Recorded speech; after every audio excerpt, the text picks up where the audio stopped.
Tecido muscular. Fisiologia básica da contração muscular.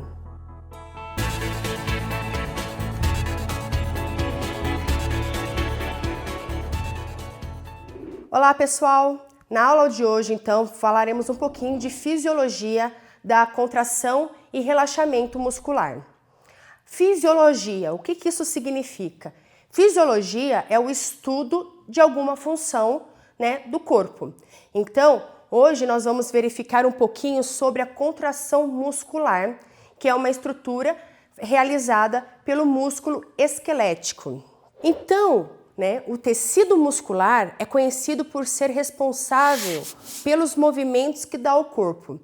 O tecido muscular, ele tem essa responsabilidade de dar o movimento, então na hora de sentar, na hora de levantar, de você gesticular, todas essas funções é devido ao tecido muscular.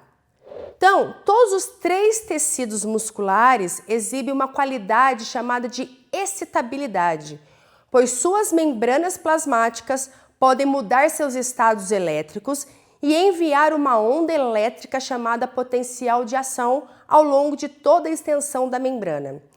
Os três tipos de tecidos musculares são tecido muscular esquelético, tecido muscular cardíaco e tecido muscular liso. Os três sempre vão causar um processo denominado de potencial de ação. Toda célula que tem uma certa excitabilidade, ou seja, gera uma carga elétrica, vai passar pelo potencial de ação. O potencial de ação, ele é muito importante para dar função, para a célula. Sem um desses componentes do potencial de ação, a nossa célula fica estática e ela não tem funcionalidade nenhuma. O potencial de ação é principalmente pelas cargas elétricas de alguns íons. No modo geral, todas as nossas células, eles estão negativo dentro e positivo fora. Então, a minha célula, a carga negativa é na parte intracelular e a região de carga positiva é na minha região extracelular. Quando ocorre o potencial de ação, ocorre a inversão desses íons, Então, a carga positiva fica dentro da célula e a carga negativa fora da célula. Isso a gente chama, de potencial de ação. Eu estou fazendo uma despolarização, eu estou trocando as cargas elétricas daquela célula. Aí essa célula terá uma função. Depois que essa célula teve uma função, volta à sua origem natural. Então fica negativo dentro e positivo fora. Aí isso nós chamamos de hiperpolarização, ou polarização, ou seja, tá super certo, tá na forma normal que a célula tem que apresentar. A fisiologia da contração muscular é ela que vai favorecer, então, a contração e o relaxamento. Todas essas estruturas, dessas fibras, elas são devidos a alguns componentes da fibra muscular. A fibra muscular é ela que tem a região contrátil, ela que vai gerar essa contratibilidade para o músculo esquelético. Bom, nessa figura aqui nós podemos verificar o seguinte. Aqui nós vemos os ossos, O osso aqui, ela está apresentada em um pouquinho marrom. Temos então a região da parte do músculo esquelético. Entre o osso e o músculo esquelético, nós temos o tecido conjuntivo, que é formado pelo tendão. Tendão aqui é o que ocorre a interação do músculo ósseo com o músculo, esquelético. Assim, então, o que vai favorecer? O sistema nervoso é um dos componentes também importante para gerar a função. Pode ter potencial de ação da minha membrana, mas para que isso ocorra, o sistema nervoso ele tem que dar uma ação. Então, o sistema nervoso influencia a excitabilidade dos músculos cardíaco e liso em algum ponto específico, principalmente do músculo cardíaco e liso. Mas por que o sistema nervoso ele não vai influenciar o sistema esquelético? O sistema esquelético ele também é muito influenciado por nós. Se eu quiser sentar, aí eu vou fazer esse movimento de sentar. Agora, o músculo cardíaco, por exemplo, ele vai ter um sistema nervoso autônomo, ou seja, ele vai ter uma formação, uma função, tá, própria. O coração vai continuar batendo e eu não preciso comandar, por exemplo, os batimentos cardíacos. Por ele mesmo vai fazer esses batimentos. Já agora o sistema, né, nervoso frente ao sistema esquelético, ele tem uma função? Tem, tá? Mas quem vai também comandar muito é nós mesmos. Nós mesmos vamos controlar esse movimento. Se eu quiser parar os meus braços, eu consigo parar. Se eu quiser movimentar, eu faço esse movimento. Eu tenho como controlar esse tipo de tecido. O músculo esquelético, então, ele depende completamente da sinalização do sistema nervoso para funcionar adequadamente. Ou seja, eu preciso que o meu sistema nervoso ele favoreça alguns pontos do meu sistema muscular para gerar uma resposta. Nessa imagem, então, podemos visualizar a interação do sistema nervoso com o sistema muscular. O sistema nervoso aqui está representado pela sua célula, o neurônio. O neurônio ele é separado por vários pontos. O corpo celular, que tem em suas extremidades os dendritos, e depois tem o axônio. No axônio tem algumas estruturas chamadas de bainha de mielina. Essa bainha de mielina, ela é uma parte de isolante. Como os neurônios eles são umas células bem excitáveis, tá? Elas produzem cargas elétricas para passar para outro neurônio e assim gerar sinapse, né? Esse ponto dos axônios são meio que estabilizados devido a essas bainhas de mielina. Sem essas bainhas de mielina, nós teríamos um sentimento mais de choque. Então, os choques elétricos, né, obtidos através da estabilidade dessas células são reduzidas, são amortecidas devido a essas bainhas de mielina. Aí, o ponto final do axônio, aqui em azulzinho, ele vai interagir então com a fibra muscular. A interação da parte final do axônio com a fibra muscular, nós chamamos de junção neuromuscular. Essa junção é muito importante. Por quê? Porque o neurônio vai liberar, então, na sua parte final do axônio, alguns neurotransmissores.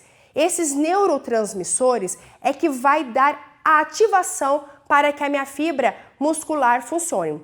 Um desses neurotransmissores é denominado de acetilcolina. A acetilcolina é um neurotransmissor liberado pelos neurônios para que haja uma funcionalidade na minha fibra muscular. Esse é um dos pontos. O primeiro ponto que nós vimos é o potencial de membrana, que gera um potencial de ação. Sem essas trocas, né, essas trocas iônicas que geram uma carga, não tem como ter, então, uma estabilidade da célula. Como também, se o meu neurônio não liberar esse neurotransmissor, acetilcolina, também não gerará a função da minha fibra muscular. Para então que ocorra a função de contração e relaxamento, as fibras musculares necessitam obter algumas proteínas. Dentre elas, então, nós podemos visualizar aqui nessa figura que nessas regiões, né, em amarelinho, nós temos a proteína denominada actina. Na região em vermelho, nós temos a miosina. A miosina ela é apresentada então na sua parte de filamentos, tá? Que é essas partes compridinhas mesmo. E nessa região mais, né, redondinha, nós temos a cabeça de miosina. É assim mesmo que nós denominamos, cabeça de miosina. Além dessa estrutura de miosina e a actina, nós temos algumas proteínas denominadas proteínas reguladoras. Essas proteínas reguladoras é que vão auxiliar essas duas proteínas para gerar a contração. Elas estão aqui então na actina, né? Temos um filamento de actina e temos aqui nesse filamento mais fininho, nós temos a tropomiosina. E em verdinho mais escuro, nós temos a troponina. Então, troponina e tropomiosina são estruturas necessárias para regular as outras proteínas. Então, como ocorre, né, a questão do relaxamento e contração muscular? A cabeça, tá, da miosina, ela vai interagir com uma região específica da actina. Quando essa cabeça da miosina interage com a região da actina, nós chamamos de junção actomiosina. Essa região, então, essa junção é que vai gerar a contração. Mas para que isso ocorra, nós precisamos dos íons de cálcio. Sem cálcio, não tem como, ter essa interação. Cálcio, então, é muito importante para a interação dessas duas estruturas proteicas para gerar, então, o processo de contração e relaxamento muscular. Então, vamos lá. Nós precisamos do ponto de ação, que vai gerar um potencial de ação. Esse potencial de ação, que vai ser a questão da parte elétrica, mudanças, de cargas dentro e fora da célula. Temos depois o sistema nervoso através da liberação de neurotransmissores, principalmente pelo neurotransmissor chamado de acetilcolina. E terceiro, os íons cálcio. Sem cálcio não haverá contração. Esses 3 pontos são muito importantes, porque sem essas 3 estruturas que gerará então a funcionalidade da estrutura da fibra muscular. A estrutura da fibra muscular é composta por sarcômeros. Esses sarcômeros são pequenas estruturas contráteis da fibra. Sem elas, não teria então essa interação da actina com miosina. Então, aqui nessa figura, nós podemos visualizar uma fibra muscular e essa fibra muscular tem vários sarcômeros que são ligados paralelamente. Então, são vários sarcômeros. Esses sarcômeros, então, quando nós pegamos uma parte de um sarcômero, ele é formado, então, por aquela estrutura que nós vimos na figura anterior. Os filamentos finos, que estão presentes a actina, a troponina e a tropomiosina, e o filamento grosso aqui, que é em vermelho, que é a miosina, que temos a cabeça aqui da miosina. Então, quando o filamento grosso, está num processo aberto, quando o filamento grosso não está sendo coberto pelos filamentos finos, nós temos um músculo relaxado. Quando filamentos finos vai e cobre os filamentos grossos, como aqui na parte abaixo, nós mostramos então um músculo contraído. Então, quando a contração, os filamentos finos, aqui em verdinho, eles vão cobrir os filamentos grossos apresentados aqui como o vermelho. Então, essa estrutura, sempre vai acontecer quando o músculo estiver ou contraído ou relaxado. Então, de um modo mais esquemático, para uma visualização melhor, vamos verificar que o músculo relaxado, então, ele tem essa região, verde. A parte verde nós temos, então, as proteínas, a actina em especial, e temos as proteínas de regulação, que são a troponina e a tropomiosina. Já os filamentos grossos é só obtido pela proteína miosina.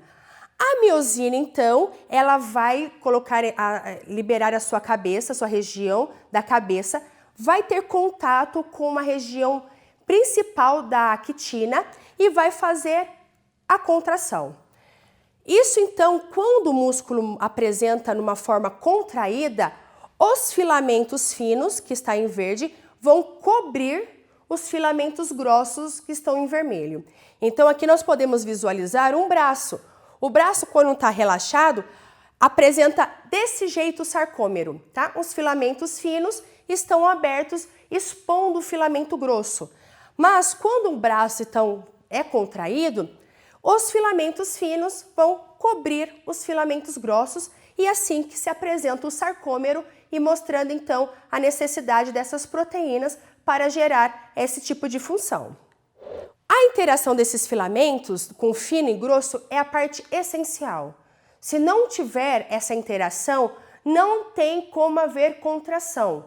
Então, por exemplo, alguns processos, igual quando você vai e coloca um botox na cara, A pessoa vai, colocou o botox, fica enrijecido. Então, esse processo não tem como você contrair mais, ele vai ficar sempre relaxado. Por isso que a aparência de uma pessoa que tem botox é sempre lisa, né? Ela não vai ter esse processo de contração, não vai ter interação, por exemplo, da miosina com a actina. Então, a cabeça da miosina, ela vai interagir com uma parte da actina e aí sim gerar o processo de contração. Aqui na figura, nós podemos verificar que o filamento de tropomiosina está representado pela parte laranja. A troponina em azul, nesses círculos em azul. Então, essas duas proteínas fazem a parte de regulação entre a junção actomiosina, entre a actina e a miosina. Após, então, essa ligação, vai fazer um processo de esticamento, tá? Ela vai fazer um processo de puxada mesmo. Quando ocorre essa puxada, libera, então, ATPs. Tudo gasta energia. Então, o processo, por exemplo, de uma fibra muscular, ela precisa ter uma quantidade alta de ATPs, né? E quem que proporciona isso? A mitocôndria. A mitocôndria, então, é uma organela que está em grande quantidade nessas fibras musculares. Sem, tá, a parte das mitocôndrias, não teria como ter esse processo de interação entre a actina e a miosina e assim gerar a contração. Então, essa junção de contração, tanto para contrair como para relaxar, gera, tá, processos de energia. Precisa de ATP para que seja realizado. Tá, a contração, então, nós percebemos que precisa de 3 componentes principais: potencial de ação, o cálcio, né, essencial, um íon cálcio, além também do neurotransmissor acetilcolina. Quando ocorre um relaxamento muscular, então, quando esse músculo já está contraído, o espaço entre a placa motora e as fibras libera uma enzima chamada acetilcolinesterase. Essa enzima é ela que vai degradar a acetilcolina.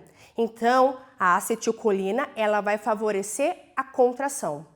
Quando, tá, algumas células liberam essa enzima vai degradar a acetilcolina, favorecendo então o relaxamento.